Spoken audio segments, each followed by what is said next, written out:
Hi everyone. Coach ko ni Bobet for 2 years dere sa Davao Ateneo, grade 11 and grade 12. So gusto na nako i-share sa inyo tanan kung unsa ka buutan o ka family-oriented si Bobet. Sa una pa lang, first pa lang, pag-recruit na mo sa yaha, niduol ko siyang coach, nangutana ko kung pwede ba namo kuhaon si Bobet sa Ateneo de Davao. Ang tubag siyang coach ako Coach, ika-30 mo na eskwelahan na niduol sa MUA. So 29 schools, 29 universities ang ga-recruit kay Bobet, dili lang diri sa Davao, kundi sa Manila.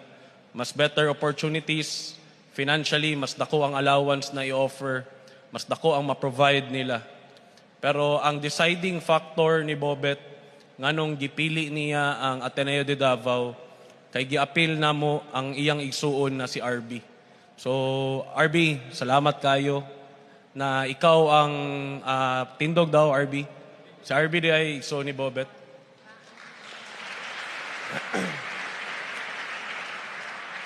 So, si RB ang rason nganong naadto sa tuwa si Bobet. Grabe, mas gipili niya ma-safety, ma-secure iyang manghod kumpara sa laing mga offers sa Manila na mas dagag opportunity, mas dagag mas dagag kwarta na gi-offer. So next na ko ingnon is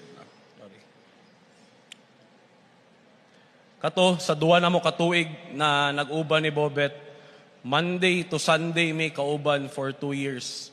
Grabe paningkamot, sakripisyo, practice adlaw-adlaw. Monday to Friday, ga-practice me.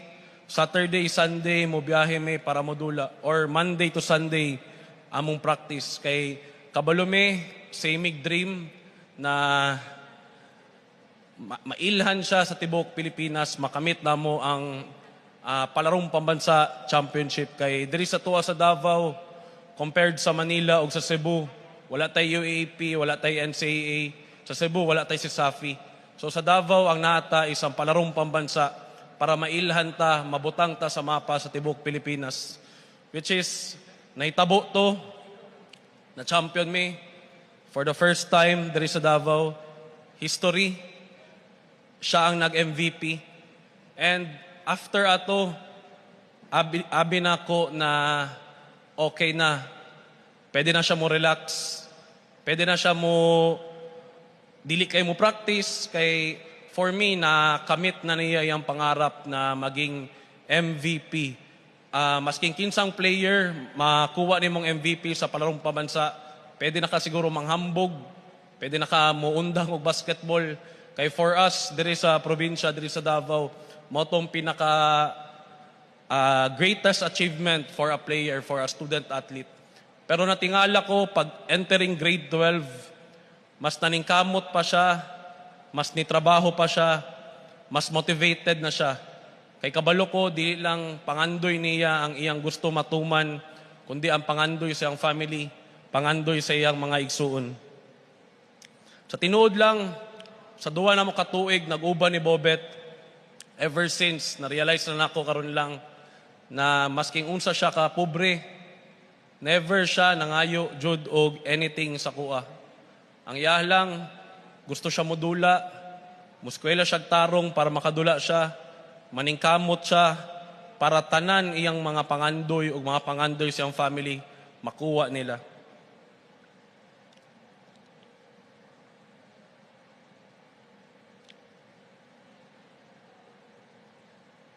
So, moving forward, sa grade 12, niabot na pod mig palarong pambansa, going for back-to-back title me. Pero before ato, niadto sa mi sa Talacogon, kung asa ilang lugar. Ang tawag digto sa Talacogon kay Baterbonia Country. Kay idol sa tanan digto si Bobet. As in, tanan, idol si Bobet. So digto ko na-touch kay Bobet, kay niadto mi silang balay. Grabe kagamay silang balay, murag kubo lang.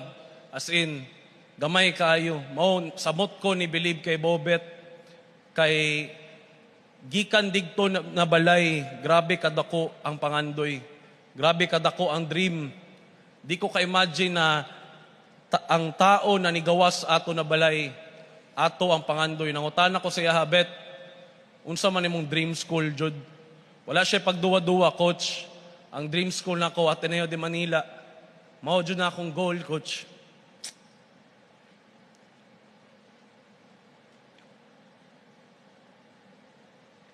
So kato, idungag lang nako. Before mi niadto palarong pamansa, ni champion mig Davraa.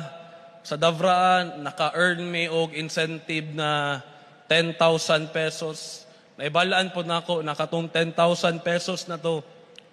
Yatag niya siyang family. Kaya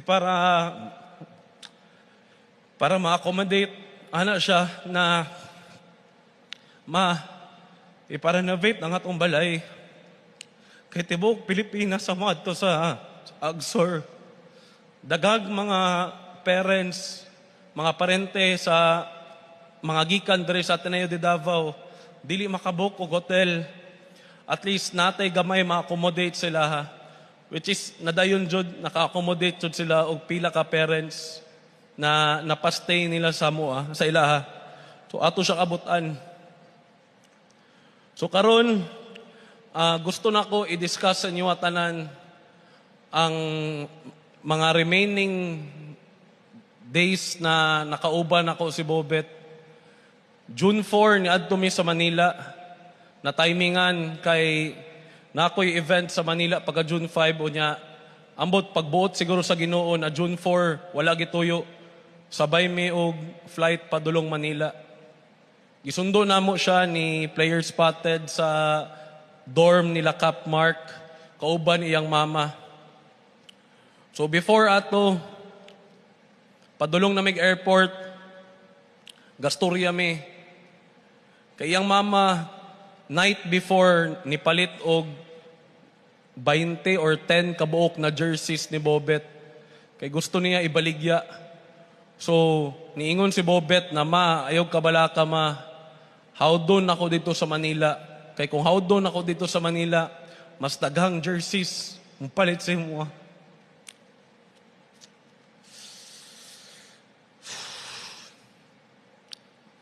Napami sa sakyanan, dagan na kayo siya pangarap na ginaingon. Dagan na kayo siya gusto na mahitabo na ginaingon sa mua. Ginaingon po niya sa mua na how do niya sa Ateneo de Manila. Kay para makademand siya sa Ateneo de Manila na mapaskwela niya iyang mga igsuon.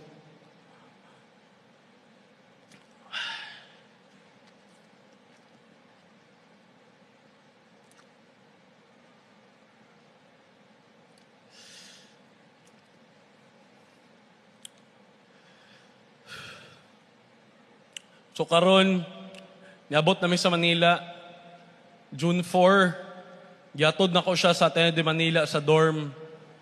Grabe katunay balaan ako na namatay siya.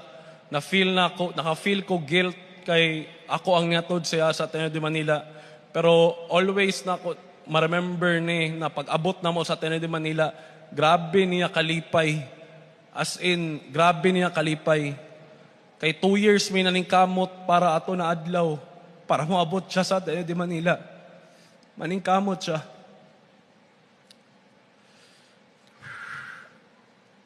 So na-practice siya sa Ateneo de Manila. Naka-practice siya dito. June 4, practice diretso. 4 to 6:30 ang practice.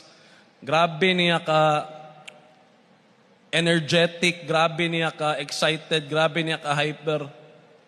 Dili na ko mabilang pila ka dunk ang iyang gibuhat sa practice. Sa sobra niya ka hype, sa sobra niya kalipay. Nanana siya dito. So after ato, before ko ni Hawa, anak ko siya na bet, kaon na lang sa ta para at least pag uli ni mo sa dorm ni mo karon busog na ka. So nagkaon mi, after na mo nagkaon, niyagi mi og 7-Eleven para makagrocery siya sa iyang nasa'y extra food pagutumon siya sa kadlawon. Di dyan ako malimtan ni na conversation na mo. Pagbulag na mo, nisaka na siya sa pasaka na siya sa burag bypass dito. Ang ingon niya sa kuha, Coach, dili ko muulig Davao for 5. Lipay kay siya ni pag-ingon niya sa kuha ni, Coach, di ko muulig Davao for 5 years. Kay gusto na ko, pag muuli ko, dato na ko. Kay para maahon na ko ang akong family sa kahirapan. Tumoto among last conversation ni Bobet. Bobet, love kay ka na mo. Dili yun na mo malimtan, imong kamaayo. Imong pagka-humble. Ikaw ang among inspiration. Paningkamuta na mo na matuman tanan nimo pangandoy. Love ka na mo, Rene. Forever ka na mong MVP. Salamat.